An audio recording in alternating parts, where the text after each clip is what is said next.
तरह गहराई में नहीं उतर पाई थी और आगरा के लाल पत्थर के महल की दीवारों पर मध्यम चांदनी का उजास छाया सा गिर रहा था। अकबर का दरबार अभी सोया नहीं था। कुछ लोग अभी भी महल की गुप्त गलियारों में चहलकदमी कर रहे थे, चूंकि कल के उत्सव की थकान का पहरा अभी तक पूरी तरह उतरा नहीं था।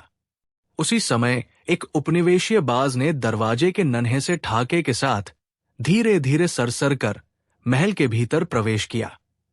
उसके पंजों पर सजी एक छोटी सी चिट्ठी टंगी हुई थी।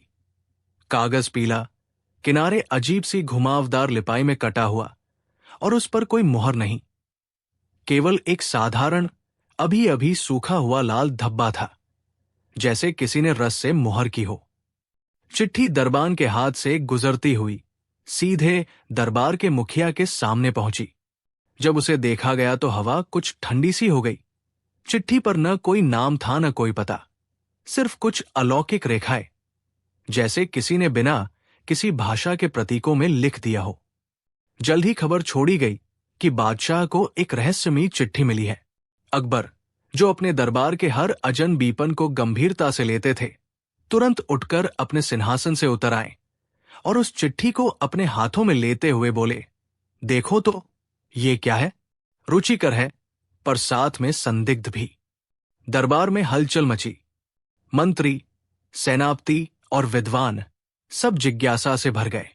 कुछ ने कहा कि यह किसी विदेशी राजदूत का संदेश हो सकता है, कुछ ने कहा कि यह तार्किक खेल होगा, पर अंततः शब्द निकले बीरबल।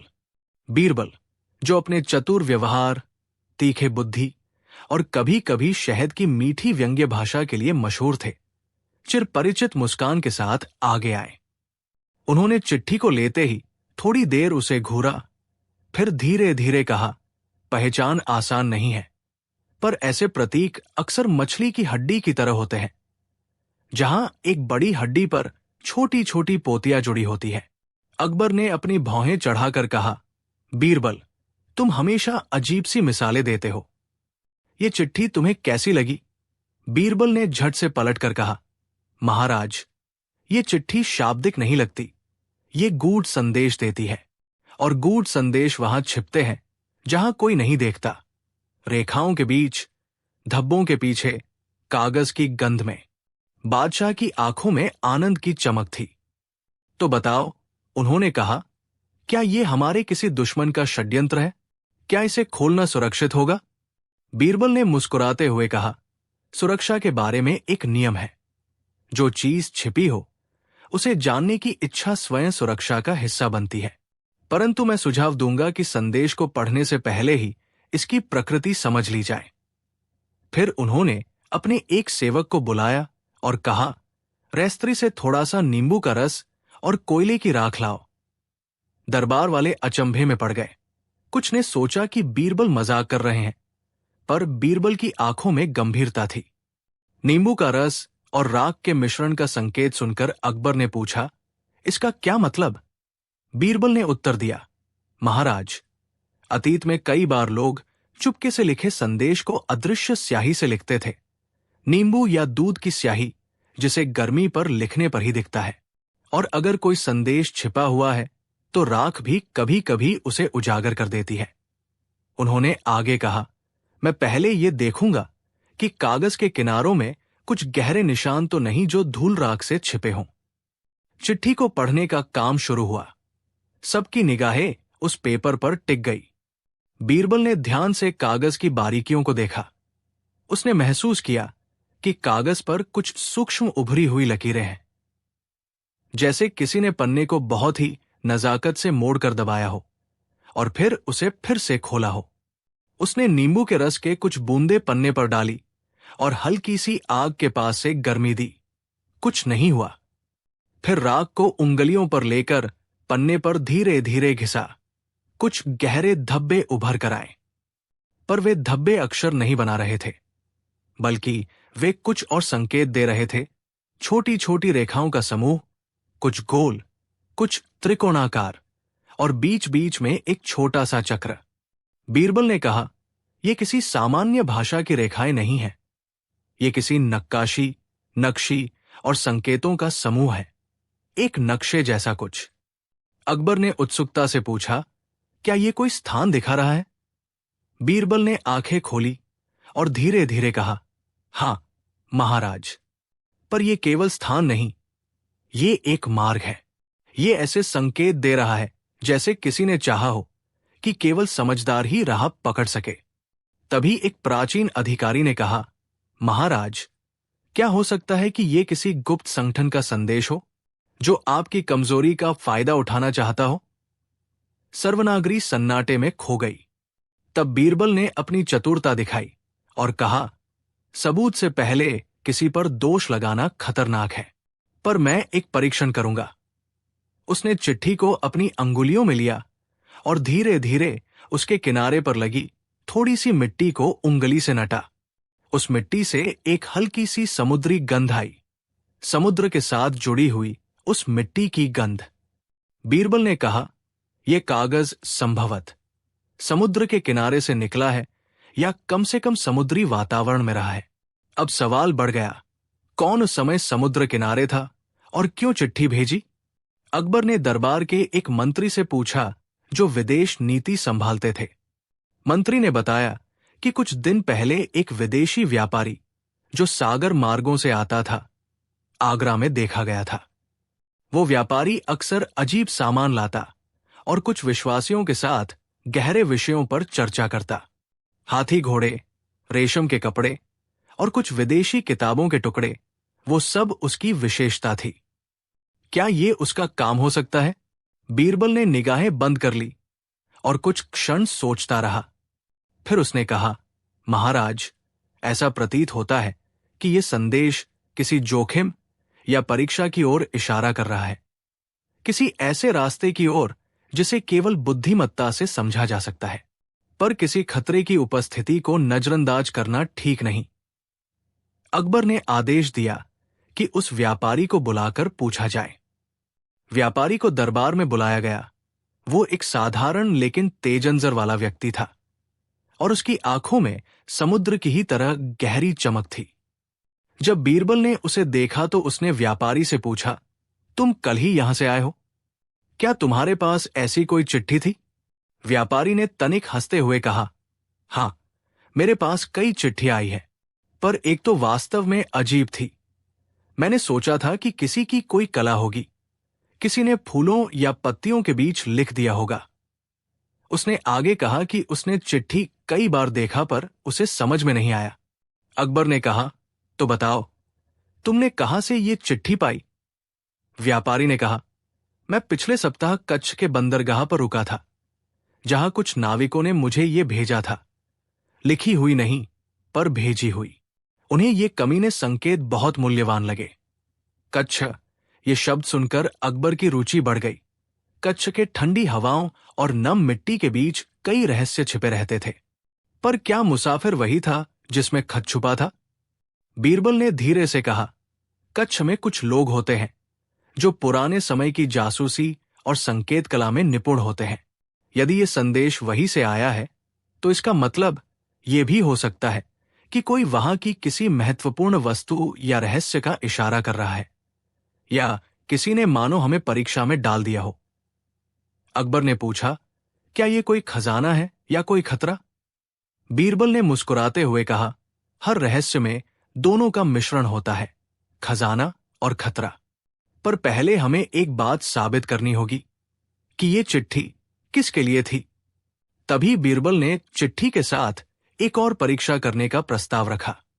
उन्होंने चिट्ठी के बीचों बीच मौजूद घुमावदार रेखाओं के प्रथम अक्षर निकालने जैसा कुछ नहीं किया, बल्कि उन्होंने पन्ने को प्रकाश के विरुद्ध रखकर देखा। प्रकाश से कुछ पारदर्शी निशान उभर आए जो आंख से मुश्किल से दिखते थे, ऐसे निशान जैसे किसी ने कागज पर 2 बार तेज दबाव से कुछ लिखा हो और ऊपर से मिटा दिया गया हो। बीरबल ने कहा, यहां पर उन निशानों के ऊपर किसी ने कुछ और लिख दिया है। ये मानो एक सुराग का सुराग है। उन्होंने उस निशान को लेंस के पास रखा और ध्यान से पड़ताल की। लेंस ने छोटे छोटे अक्षर दिखाए, पर वे अक्षर किसी सामान्य भाषा के नहीं थे। वे अल्फाबेट की तरह लगते पर उलझे हुए थे, जैसे किसी ने वर्तन वेसल के आकार में अक्षर गूढ़ कर दिए हों। बीरबल ने कहा, महाराज, ये कोई साधारण संदेश नहीं है। ये किसी विशेष समूह के संकेतों में लिखा गया है, शायद नाविकों, जिनके पास समुद्री रास्तों और बंदरगाहों के लिए अलग संकेत माला होती है। उसने मुस्कुराकर पूछा, कहाँ मिलते हैं ये लोग और क्यों हमें चुना? अकबर ने गंभीर होकर कहा, यदि हमें चुना है तो कारण कोई महत्वपूर्ण होगा। फिर अकबर ने आदेश दिया कि कच्छ के उन नाविकों से जानकारी ली जाए और यह पता किया जाए कि किसने किसके लिए ये चिट्ठियां भेजी। लेकिन बीरबल ने असहज स्वर में कहा, महाराज, जहरीली हवा में तुरंत कूदना बुद्धिमत्ता नहीं। पहले हमें चिट्ठी के भीतर छिपे अर्थ को समझना चाहिए। बीरबल ने चिट्ठी के किनारों को फिर से नापा और एक छोटी बात नोट की। कागज के किनारे पर हल्का सा धुंधला सा लाल निशान, जो केवल एक विशेष दिशा में दिखाई दे रहा था। वो निशान थोड़ी सी रेतियों की तरह था। ऐसा प्रतीत होता था कि कागज कहीं समुद्र तट पर रखना पड़ा होगा। बीरबल ने कहा, यह संकेत हमें बताता है कि संदेश का स्रोत समुद्र है, पर जो बड़ा सवाल है वो ये कि लक्ष्य कौन है। तभी एक बुजुर्ग दरबानी ने धीरे से कहा, महाराज, हमारे राज्य में ऐसे कई लोग हैं जो केवल संकेतों से बातें करते हैं। ट्रेडर्स, समुद्री कबीले और कुछ गुप्त समाज। अकबर ने कहा, तो हमें उतनी ही सूझबूझ से काम लेना होगा। बीरबल ने निर्णय लिया कि चिट्ठी के प्रतीकों को एक एक कर समझा जाए। उसने चिट्ठी पर दिखाई देने वाली गोल रेखा पर अपनी उंगली रखी और कहा, यह गोल रेखा किसी पहरे की तरह है, कहीं पर संकेत देता है कि यहां से घूमे। उसने उन त्रिकोणों की ओर इशारा करते हुए कहा कि वे दिशाएं दर्शाती हैं, उत्तर, दक्षिण, पूर्व और पश्चिम को मिलाकर। यदि हम इन संकेतों को मिलाकर देखें, बीरबल ने कहा, तो ये एक नक्शे जैसा दिखाई देता है। एक नक्शा जो हमें किसी निश्चित स्थान की ओर ले जाने का निर्देश दे रहा है। अकबर का मन ये जानकर घबराया कि कहीं ये कोई जाल तो नहीं। पर बीरबल ने शांतिपूर्ण स्वर में कहा, महाराज, यदि ये कोई जाल भी है तो हमारी बुद्धि उसकी फंदे को पहले ही पहचान लेगी।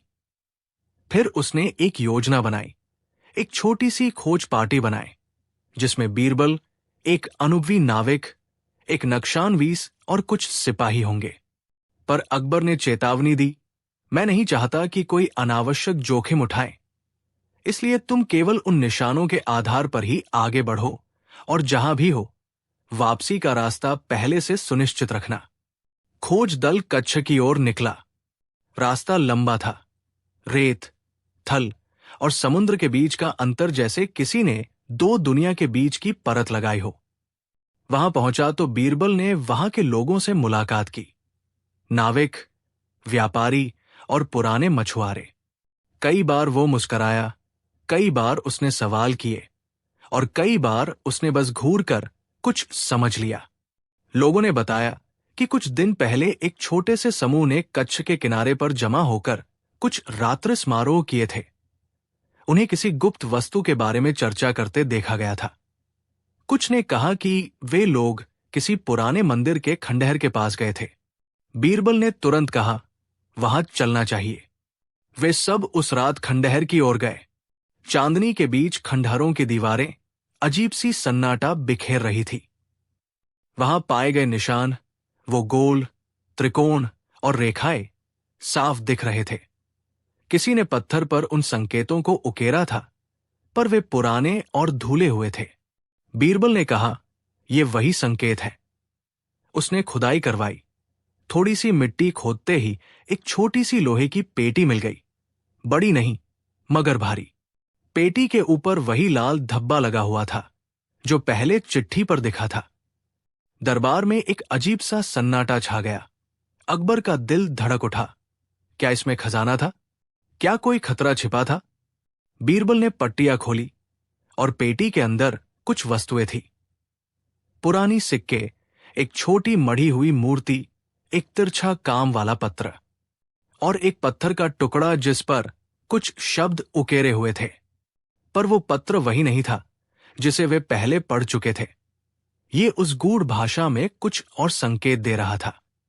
बीरबल ने उसे ध्यान से पढ़ा और फिर अपनी आंखें डाली। उसने कहा, यह संदेश कहीं अधिक पेचीदा है। ये केवल खजाने का नहीं, ये किसी पुराने मान प्रतिष्ठा के संरक्षण के बारे में है। बीत चुके समय की कहानी धुंधली परतों में उभरने लगी। बीरबल ने बताया कि कई साल पहले कच्छ के किनारे एक छोटा सा समुदाय रहा करता था, जो समुद्र के गहनों और समुद्री पवनों का सम्मान करता था। उन्होंने एक पवित्र मूर्ति और कुछ दस्तखत को एक सुरक्षित स्थान पर रखा था, ऐसा स्थान जिसे केवल संकेतों से ही खोजा जा सकता है। पर समय के साथ समुदाय बिखर गया। कुछ लोग शहर चले गए, कुछ मर गए और कुछ ने अपनी पहचान बदल ली। अब वो पेटी और संकेत वही पवित्र वस्तुएं थी। पर सवाल यह था, किसने इसे भेजा और क्यों अब, इतने वर्षों के बाद? बीरबल ने देखा कि पेटी में रखी एक छोटी मूर्ति पर एक चोट है। किसी ने जानबूझकर उसे छेड़ दिया होगा। और पत्र में एक अतिरिक्त संकेत था, एक तारीख। तारीख पुरानी थी, पर उस तारीख ने बीरबल की आंतरिक यंत्रणा को जगा दिया, क्योंकि वही तारीख एक पुराने दस्तावेज में भी दर्ज थी, जिसे अकबर के राजपत्र में दर्ज किया गया था। एक नाविक राजा ने किसी वस्तु की रक्षा का वचन दिया था। बीरबल ने कहा, महाराज, लगता है किसी ने ये सब वापस मांगा है, या कोई इसे चोरी कर लेना चाहता था। अकबर ने पूछा, तो बताओ बीरबल, हम क्या करें? इसे वापस महल आए, उसे सार्वजनिक करें? बीरबल ने सिर हिलाकर कहा, पहले हमें यह जानना होगा कि किसके अधिकार में यह वस्तु आनी चाहिए। किसी की विरासत और किसी का धार्मिक सम्मान दोनों ही महत्वपूर्ण है। उसने प्रस्ताव रखा कि पहले उन स्थानीय लोगों का पता लगाया जाए जिनका नाम उस दस्तावेज में दर्ज था। वे ही ये बता सकते थे कि वस्तु किसकी है। इसलिए वे स्थानीय पुरनियों और वयोवृद्धों से मिलने चले। एक बुजुर्ग मछुआरे, जिसकी आंखों में उम्दा अनुभव की लकीरें थी, ने कहा, हमारे पुरखों ने हमें बताया था कि ये मूर्ति समुद्र की देवी की है, पर उसे लेने का हक केवल उस परिवार को है जो वर्ष के पहले मछली पकड़ता है। बीरबल ने यह सुनते हुए कहा, तो ये केवल धार्मिक बात नहीं, ये परंपरा है, और परंपरा के अनुसार इस पर अधिकार तय होता है।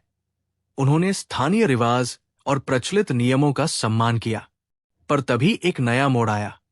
अचानक दरबार में खबर पहुंची कि आगरा से कुछ लोगों ने इस खोज की जानकारी सुनी है, और वे दावा कर रहे हैं कि वह मूर्ति उनकी प्राचीन संपत्ति का हिस्सा थी, जिसे किसी गलतफ हमी में यहां ले जाया गया। लड़ाई की संभावना बढ़ रही थी। दोनों पक्षों के बीच संघर्ष हो सकता था। अकबर ने इस मुश्किल घड़ी में अपनी न्यायप्रियता पर भरोसा जताया। उन्होंने कहा, हम इस मामले को केवल कागज के हक या पुरखों की दावेदारी से नहीं निपटाएंगे। हम देखेंगे कि क्या ये मूर्ति वास्तव में धार्मिक और सांस्कृतिक महत्व रखती है, और किसका जीवन इससे प्रभावित होगा। बीरबल ने सुझाव दिया कि मूर्ति को सार्वजनिक रूप से प्रदर्शित न किया जाए। पहले सत्य की तह तक जाना जरूरी है। उन्होंने कहा, हम केवल अदालत की भांति निर्णय नहीं कर सकते। हमें समझना है कि किसका हक धार्मिक और सांस्कृतिक दृष्टि से सर्वाधिक मजबूत है। चूंकि मामला संवेदनशील था, अकबर ने स्वयं उस स्थल का दौरा करने का निर्णय लिया। जब वो समुद्र के किनारे पहुंचे तो लोगों की भीड़ थी। दोनों पक्षों के प्रतिनिधि मौजूद थे।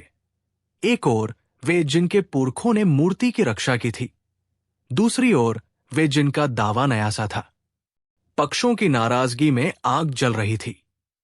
बीरबल ने शांति बनाए रखने के लिए अपनी चुप्पी का हथियार निकाला।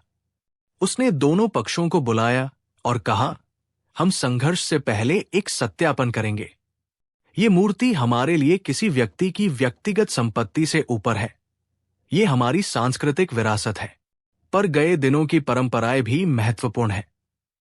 इसलिए पहले हमें यह देखना होगा कि मूर्ति का वास्तविक उपयोग क्या था। तभी एक बूढ़ी औरत, जिसकी चाल धीमी पर आंखों में तेज थी, निकली और बोली, ये मूर्ति हमारी देवी की है। हमारी बहनें और बेटियां इसे अपने घरों में पूजा के समय अपने साथ ले जाती थी। पर हम जानते हैं कि समय के साथ कई लोग चले गए। उसकी आवाज में जज्बा था, पर वो शांत थी। बीरबल ने उसकी बातों को ध्यान से सुना और फिर कहा, हम एक परीक्षण करेंगे।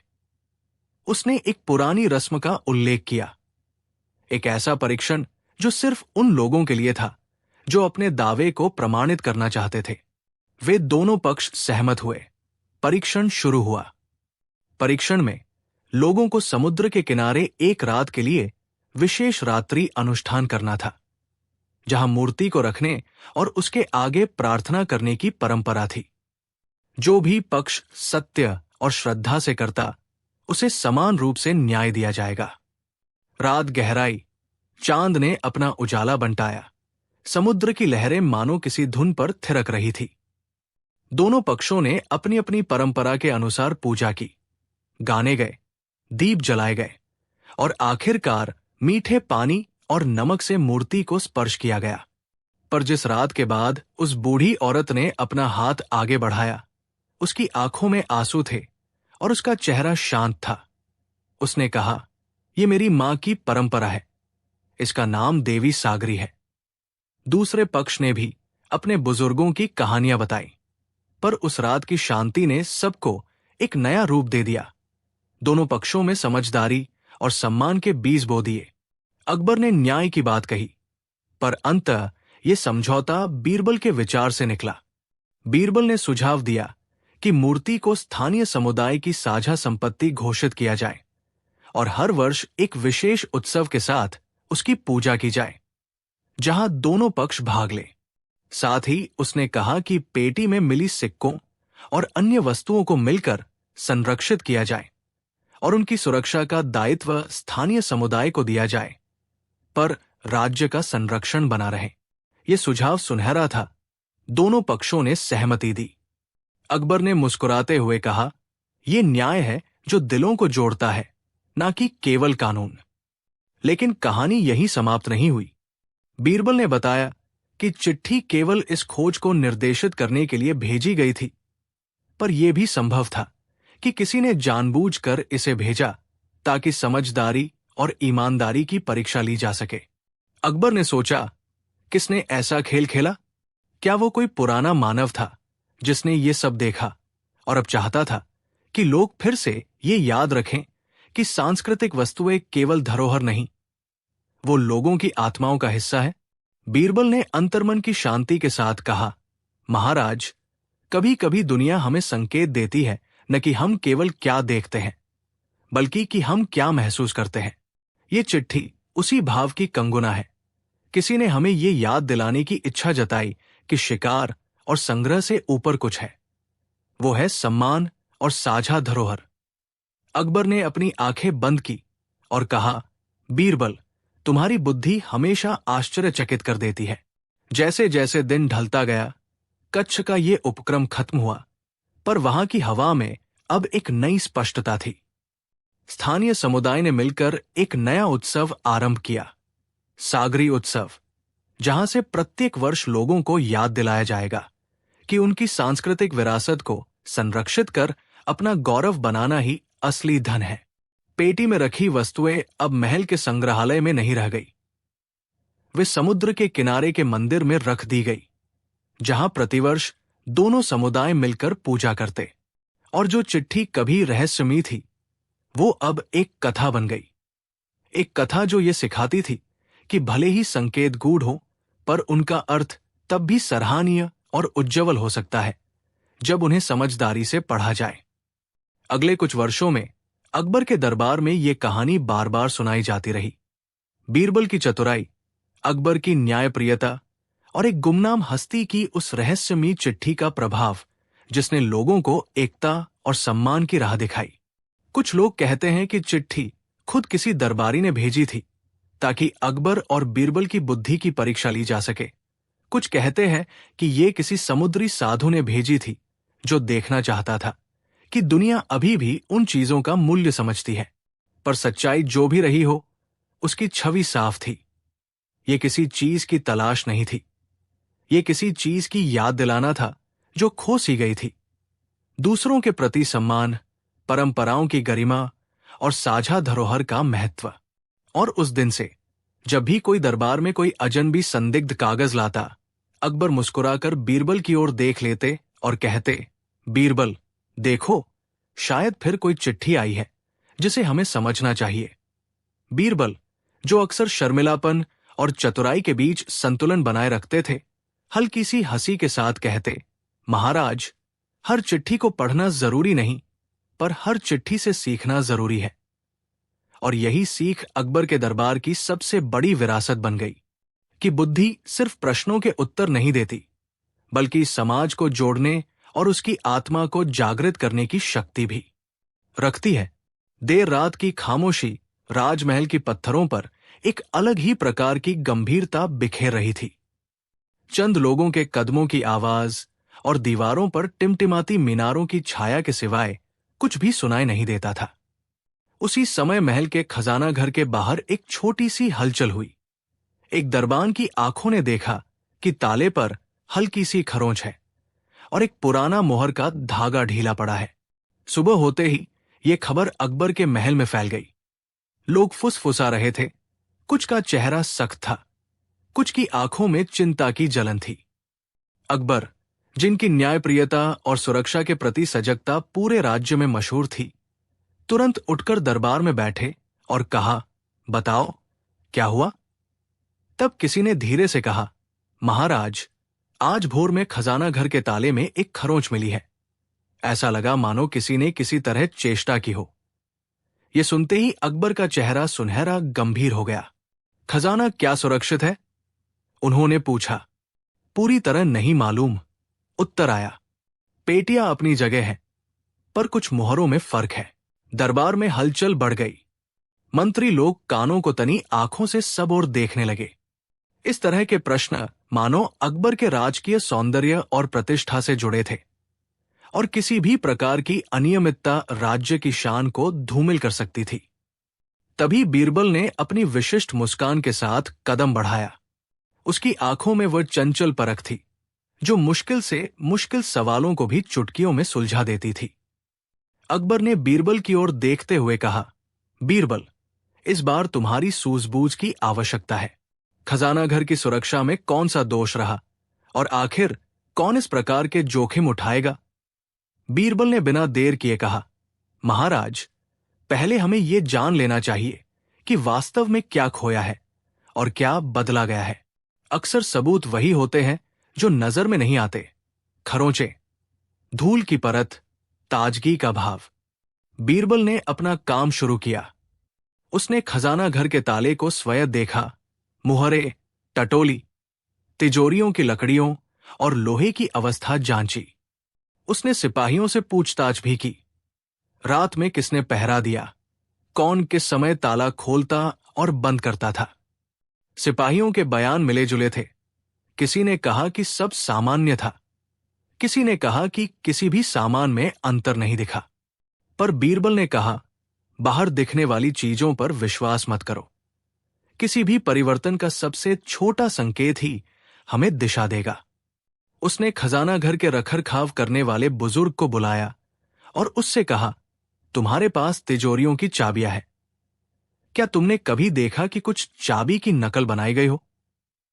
बूढ़ा आदमी कांपा और बोला, नहीं महाराज, चाबियां उन 4 श्रद्धापूर्वक रखी जाती हैं। राज दरबारी, मुख्य दरबान, खजांची और मैंने। पर पिछले कुछ दिनों में कुछ अजीब सा हुआ। रात के पहरे के बावजूद कुछ लोग तिजोरी के पास खड़े दिखे। बीरबल ने ध्यान से उसकी बात सुनी और फिर कहा, हमें उन रातों के समय पत्रक और तख्ता पलटों का मिलान करना होगा। किसने कहा जाना था और किसने अनियमितता की। तपास जारी रही तो एक छोटा सा संकेत मिला। खजाना घर के पास रखे हुए मिट्टी के एक बड़े बर्तन की बाहर की सतह पर ताजा मिट्टी के निशान थे, जैसे उसे कहीं से हाल ही में वहां रखा गया हो।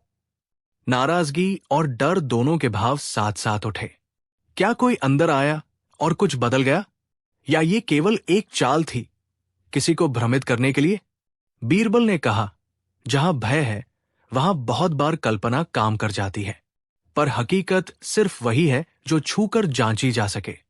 बीरबल ने महल के पुरातन अभिलेखों को खंगाला, पुराने बिलों, तख्तों और रजिस्टरों को। वो हर किसी को सुन रहा था।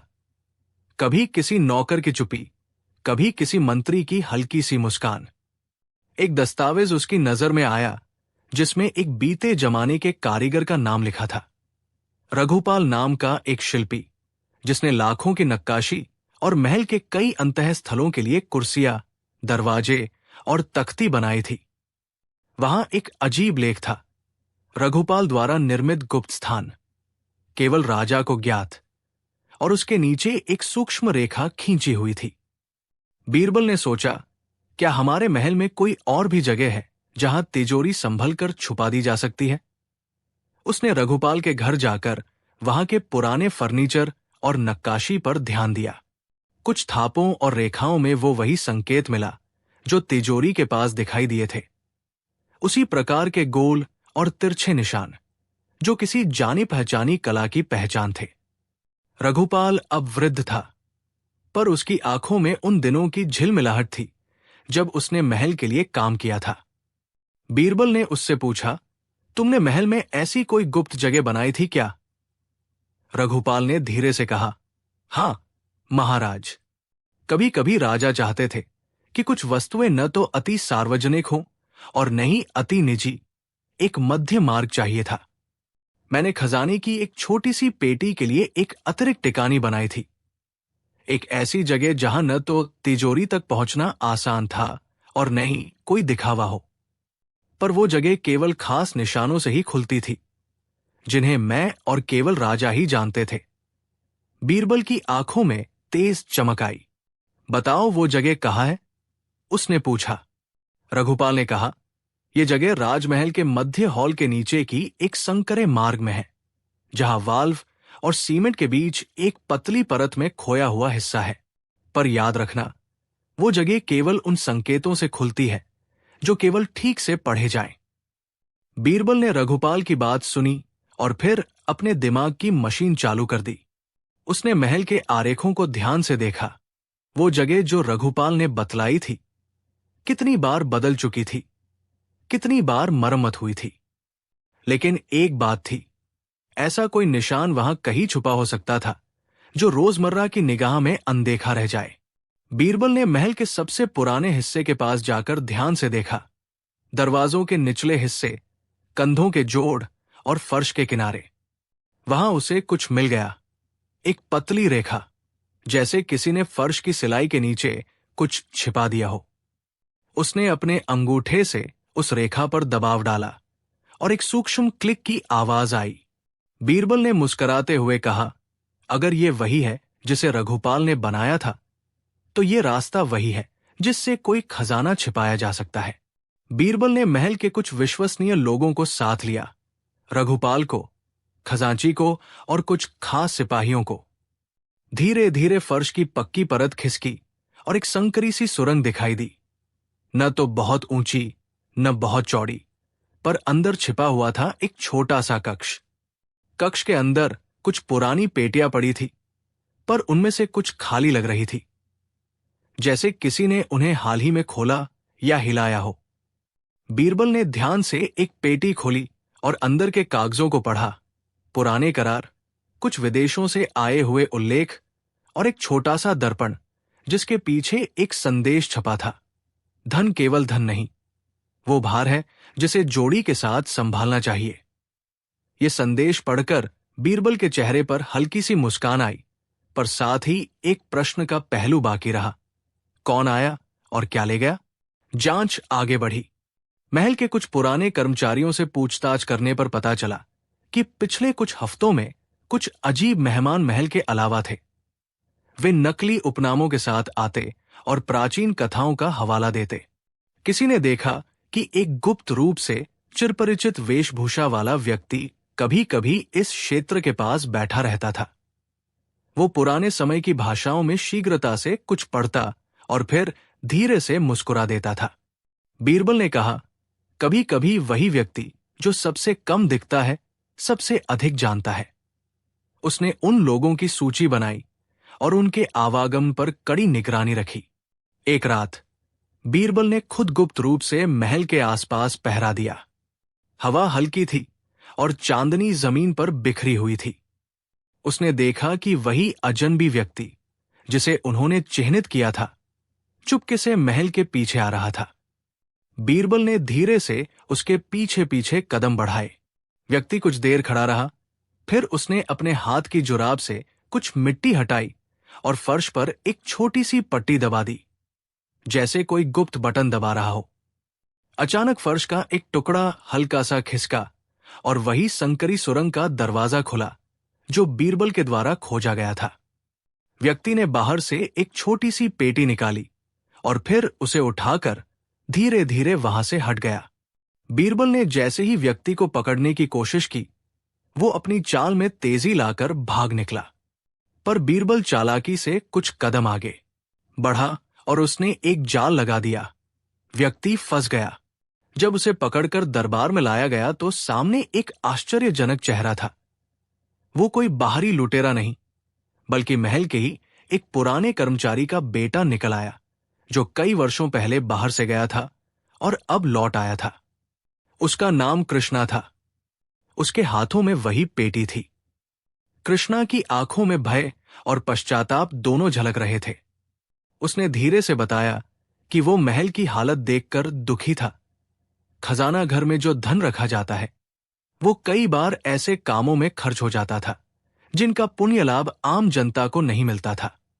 उसने कहा, मैंने सोचा था कि कुछ पैसा निकालकर जरूरतमंदों में बांट दूं, पर जैसे ही मैं वहां पहुंचा, मुझे समझ आया कि मैं असली विनाश को रोक नहीं सकता। बीरबल ने उसे ध्यान से सुना और फिर कहा, यह तुम्हारी पीड़ा है, पर चोरी का काम किसी भी कारण से जायज नहीं। तुम्हें यह समझना होगा कि न्याय सिर्फ दया नहीं, बल्कि नियमों के साथ सहानुभूति भी मांगता है। कृष्णा की आंखों में आंसू थे। उसने स्वीकार किया कि वो अकेला ये काम नहीं कर पाया। कुछ और लोग भी मदद कर रहे थे, जिनमें कुछ बाहरी लोग भी थे जो महल की खामियों का फायदा उठा रहे थे। बीरबल ने पूरा हाल जाना और फिर अकबर के सामने बात रखी। उसने बतलाया कि खजाना घर में कमी थी, पर चोरी की भावना सिर्फ भूख और असमानता से उपजी थी। बीरबल ने सुझाव दिया कि केवल दंड ही समाधान नहीं, जो कारण है उन्हें भी मिटाना होगा। उसने कहा, महाराज, इस देश की शान उसका विवेक और नियमन है, पर साथ ही समाज का कल्याण भी इसका आधार है। अकबर ने उसकी बात सुनी और दृढ़ स्वर में कहा, हम न केवल चोरों को दंड देंगे, बल्कि वे कारण भी मिटाएंगे जो उन्हें चोर बनाते हैं। उन्होंने आदेश दिया कि जो पेटियां मिली थी उन्हें वापस रखा जाए और जिन वस्तुओं की हानि हुई थी उनका लेखा जोखा बनकर क्षतिपूर्ति की जाए। साथ ही अकबर ने एक बड़ा निर्णय लिया। राज्य का एक हिस्सा सीधे उन परियोजनाओं और योजनाओं के लिए आरक्षित किया जाएगा जो जनता के कल्याण में गए, ताकि कोई भी इस प्रकार की असमानता से प्रेरित होकर गलत कदम न उठाए। कृष्णा और उसके साथियों को दोष के आधार पर सजा दी गई, पर यह सजा इतनी कठोर नहीं थी कि किसी की जिंदगी बर्बाद हो जाए। उन्हें कुछ माह के कठोर कार्य और सार्वजनिक रूप से माफी मांगने का आदेश मिला, पर साथ में उन्हें उन परियोजनाओं पर काम करने का अवसर भी दिया गया जिनका उद्देश्य समाज के कमजोर वर्गों की सहायता करना था। बीरबल ने कहा कि सजा का उद्देश्य केवल दंड नहीं, बल्कि सुधार होना चाहिए। कृष्णा ने रोकर कबूल किया और अकबर की उदारता तथा न्यायप्रियता को देखकर उसने खुद अपने लिए अपनी नई राह चुनी। वो अब महल की एक एहसानमंद संस्था का प्रमुख बन गया, जो बच्चों की पढ़ाई और भूखे लोगों की रसोई चलाती थी।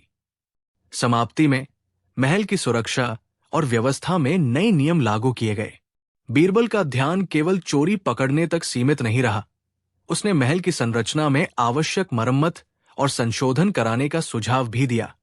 गुप्त कक्षों की सूची बनाई गई, तिजोरियों के पास और भी निगरानी यंत्र लगाए गए और साथ ही राज के सार्वजनिक कोष से उन लोगों की मदद के लिए निधि निकाली गई जो गरीबी और अनदेखी का शिकार थे।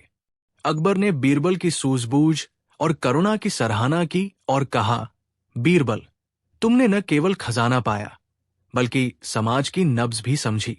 समय बीतता गया और वो घटना अकबर के दरबार की एक कथा बन गई। एक ऐसी कथा जो बताती थी कि खजाना सिर्फ सोना नहीं होता, वो उन मूल्यों और जिम्मेदारियों का प्रतीक भी होता है जो किसी राज्य को महान बनाते हैं।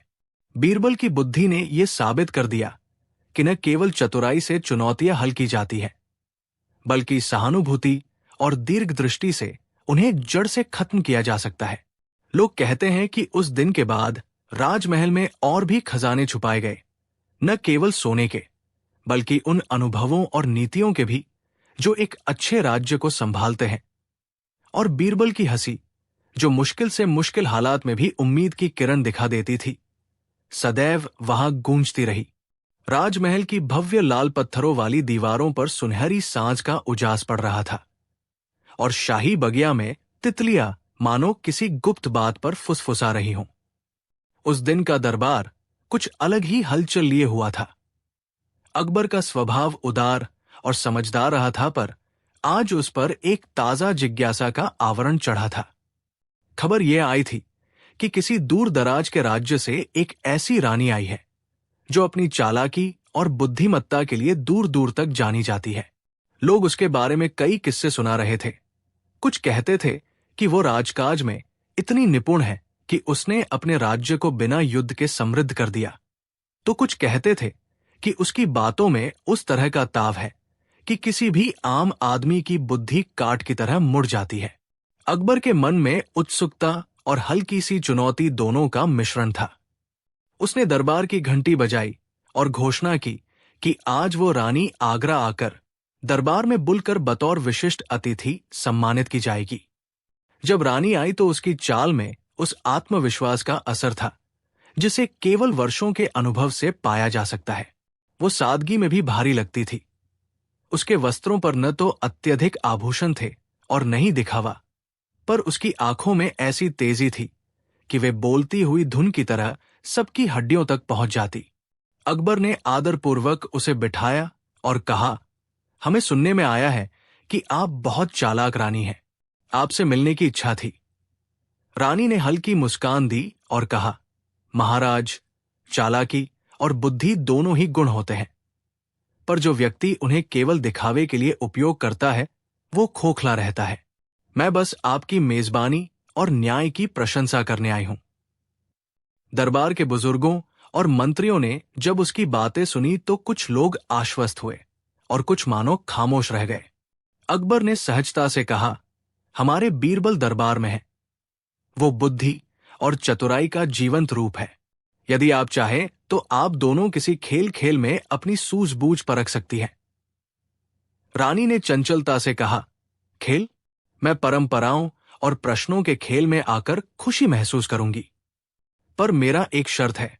ये वो खेल नहीं होगा जिसमें किसी की शान ठेस पहुंचे। अकबर ने हंसकर उत्तर दिया, हमारी शर्त यही है कि कोई बेइज्जत ना हो, पर सच्चाई का बयान होना चाहिए। बीच बीच में दरबार की भीड़ सन्नाटे और उत्सुकता के बीच झूल रही थी। बीरबल ने धीमे धीमे कदम बढ़ाए। उनकी आंखों में वही चतुर मुस्कान थी और उन्होंने रानी का आदरपूर्वक अभिवादन किया। रानी ने अपनी बात शुरू की, महाराज, बीरबल जी, सुना है आप बहुत चतुर हैं, पर चतुराई तभी काम आती है जब उसे निष्ठा और न्याय के साथ जोड़ा जाए। मैं यहां केवल अपनी बुद्धि परखने नहीं आई, मैं ये देखना चाहती हूं कि बुद्धि और दया साथ मिलकर क्या कर सकती है। बीरबल ने झट से कहा, रानी जी, यदि कोई प्रश्न न्याय और दया को परखने वाला हो तो मैं उसे हल करने का प्रयत्न करूंगा। रानी ने इशारा किया और 2 गन्नों की लकड़ियां, एक कुम्हारा की मिट्टी की छोटी मूरत और एक ताजा तिलक की चुनरी अपने साथ दरबार में लाई। लोग हैरान थे, क्यों कोई इतना साधारण सामान लेकर आएगा? पर रानी ने कहा, इन चीजों के साथ मैं एक खेल खेलूंगी, एक खेल जो ये बताएगा कि कौन सबसे चालाक है। से कहा, पर साथ ही मैं चाहती हूं कि बीरबल जनता के हित पहेलियों का हल बताए।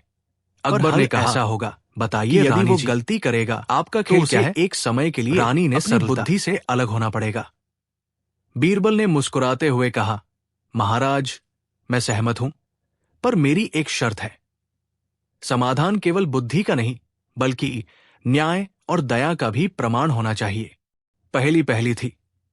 रानी ने गन्ने की लकड़ी उठाई और कहा, ये लकड़ी मेरा राज्य है, जिसमें कुछ लोग सीधा चल रहे हैं और कुछ लोग अपनी मर्जी से मुड़ रहे हैं। तुम बताओ कि कैसे पता करोगे कि कौन कोई व्यक्ति सच्चा है और किसका मन उल्टा है? बीरबल ने कहा, सच्चाई को छानने का एक तरीका है। वी डू नॉट जज बाय अपीयरेंसेस अलोन। पर एक विचार आता है, यदि किसी ने अपने कर्मों से स्वयं को परखा हो तो वो सामने आकर स्वयं अपना सबूत दे सकता है। रानी हंसी पर नहीं रोई। उसने कहा, यह सरल नहीं है। बीरबल ने उत्तर दिया, महारानी, अक्सर लोग अपने आचरण में सच बोलते हैं, उनकी चाल, उनकी आंखों की चमक और उनकी आवाज की टोन से। पर इसका व्यवहारिक परीक्षण यह है कि हम किसी को किसी जिम्मेदारी में लगा दें और देखें कि वो जिम्मेदारी किस तरह निभाता है। सत्य स्वयं प्रकट हो जाता है। रानी ने कहा, ठीक है।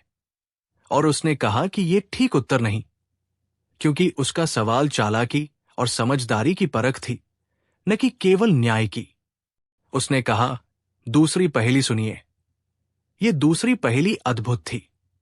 उसने कुम्हारे की मूरत को उठाया और कहा, यह मूर्ति तीनों राजाओं की आराध्य देवी है। पर यदि किसी ने इस मूर्ति को कहीं छुपा दिया और फिर तीर्थयात्रियों को भ्रमित कर रहा है, तो आप कैसे पहचानेंगे कि मूर्ति किसकी प्राचीन परंपरा का हित रखती है? ये कैसे तय करोगे कि किसको पूजा का हक है? बीरबल ने कुछ सोचा और कहा, यह धार्मिक और सांस्कृतिक प्रश्न है। पहले हमें उस मूर्ति का इतिहास खंगालना होगा। कहां से आई, किन परंपराओं में शामिल रही और किसकी जरूरतों को वो पूरा करती आई है। अधिकार का निर्णय केवल दस्तावेजों से नहीं होता, उसे लोगों की भावना और परंपरा की गहराई से आका जाना चाहिए। रानी ने कहा, तुमने सही दिशा दिखाई, पर फिर भी मेरा प्रश्न यही था कि पहलू क्या है जहां बुद्धि तुरंत एक न्यायसम्मत उत्तर दे दे। बीरबल ने उत्तर दिया, हम एक संयोजन कर सकते हैं। इतिहास, दस्तावेज और लोगों के भाव, उसे मिलाकर जो मार्ग बने वही सबसे न्यायसंगत होगा। रानी ने आंखें झपकाई और बोली, तब आती है मेरी तीसरी और अंतिम पहेली, जिसका उत्तर केवल शब्दों से नहीं दिया जा सकेगा। उसने तिलक की चुनरी निकाली और कहा, यह चुनरी एक नवविवाहित कन्या की है, पर उसकी किस्मत उलझी हुई है। एक तरह की चालाकी है जिसे समाज समझ नहीं पाया। मेरे पास दो दावे हैं। एक दावे के अनुसार यह चुनरी सच्चे प्रेम की निशानी है। दूसरे दावे के अनुसार यह चालाकी का उपकरण है। यह किस तरह से साबित करोगे कि यह चुनरी प्यार की निशानी है या धोखे की? बीरबल ने हंसते हुए कहा, यह तो बड़ा ही सूक्ष्म प्रश्न है। प्यार और धोखे में फर्क केवल वस्तु से नहीं, बल्कि उससे जुड़े कर्मों और समर्पण से आता है। रानी ने कहा, ठीक है बीरबल, आपने तीनों पहेलियों पर विचार किया, पर मैं चाहती हूं कि आप एक ही बार में सभी तीनों का समाधान करें, और वो भी सार्वजनिक रूप से, दिखावा नहीं बल्कि क्रिया से। बीरबल ने विनम्रता से कहा, महारानी, यदि आपका उद्देश्य बुद्धि की परख के साथ न्याय और दया को भी परखना है तो मैं अधिकारी हूं, पर मुझे एक बात चाहिए होगी, कुछ समय और स्वतंत्रता। रानी ने ठंडी हंसी के साथ कहा, समय तो मुझे खुशी से दे देती हूं, पर स्वतंत्रता का अर्थ यह है कि आप बिना किसी रुकावट के जो चाहें कर सकेंगे। बीरबल ने सहमति में सिर हिलाया। अकबर ने देखा तो उसने भी हरी झंडी दी। चारों ओर का माहौल निर्णायक जैसा होने लगा। अगले कुछ दिन बीरबल ने बिना किसी दिखावे के महल के नियमों और लोगों का सूक्ष्म वृत्त बनाकर अध्ययन किया। उसने बार बार दरबार के कोने कोने में जाकर सुना, कुछ नौकरों की फिल्मी बातें, कुछ मंत्रियों के चुटकुले और कुछ अजनबी से कथन जो लोगों के दिलों के छूने लगे। वो पता लगाता कि कौन किसको किस नजर से देखता है, किनके घरों में खुशियां थी और किनके घरों में सन्नाटा था। उसके अध्ययन का परिणाम ये निकला कि चालाकी केवल बेशर्मी नहीं होती, कभी कभी वो दर्द और जरूरत की आड़ में भी छिप जाती है।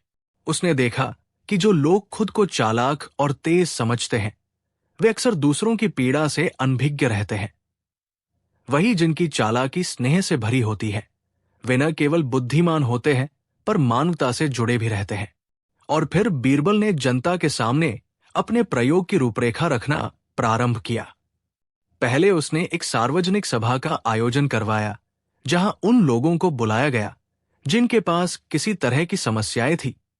उदाहरण के लिए वो नाई का लड़का जिसने अपनी सखी के लिए चुनरी चुराई थी, एक व्यापारी जिसने धार्मिक मूर्ति की खरीदी और बेची, और एक राजस्व अधिकारी जिसने कुछ कागजों में फेरबदल किया था। बीरबल ने सबको शांति से बैठाया और कहा, हम 3 प्रश्नों का उत्तर करेंगे, पर उसका निर्णय केवल दंडात्मक नहीं होगा, हम समाधान भी लागू करेंगे। पहली समस्या में गन्ने की लकड़ी की मिसाल के समान एक नौकर था जो तमाम तरह के बहानों से अपनी जिम्मेदारी से भागता रहता था। बीरबल ने उसे छोटी छोटी जिम्मेदारियां दी। पहले एक पौधा साधारण सीरम करने की, फिर लोगों का पानी भरवाने की, और फिर एक त्योहार के लिए कुछ सजावट संभालने की। लोगों ने देखा कि पहले वो लड़खड़ाता था पर धीरे धीरे गंभीर हुआ। उसने मेहनत की, समय पर काम किए, और आखिरकार उसकी असली काबिलियत जगी। बीरबल ने समझाया कि सच्ची जांच वो नहीं जो किसी को प्रकटीकरण के लायक बना दे, बल्कि वह है जो उसे अवसर देकर उसके अंदर की अच्छाई निकाल दे। अकबर ने उस नौकर को सार्वजनिक रूप से सराहा और उसे न केवल पुरस्कार दिया बल्कि उसे और जिम्मेदारियां भी सौंपी, जिससे उसका आत्मविश्वास बढ़ा और वो समाज के योग्य सदस्य के रूप में उभरा।